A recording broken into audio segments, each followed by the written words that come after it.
Well, a cash flow model is anything that represents or projects a cash flow for a period. The most common one that, well, there's two common ones that we do.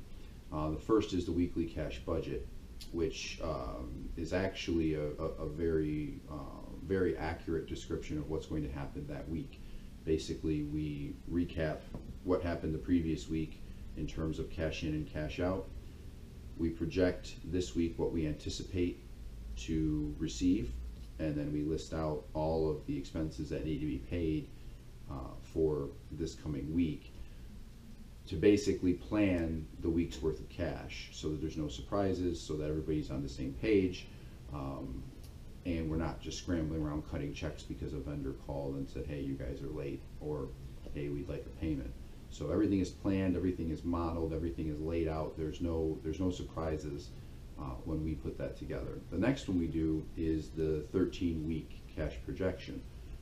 Obviously, that's a little bit less accurate. We're doing some guesswork there, but for many companies, you can get it very, very close, particularly contract companies, maintenance companies, things that have very set payment schedules.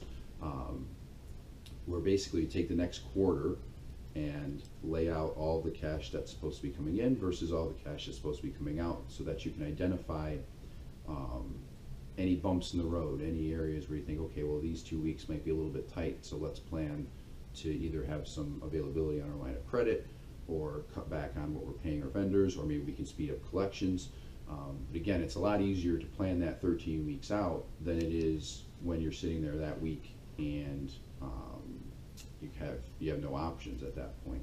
So a cash flow model is really anything that lays out a plan for the cash, but really what business owners should be focused on would be a weekly cash budget and a 13-week cash projection.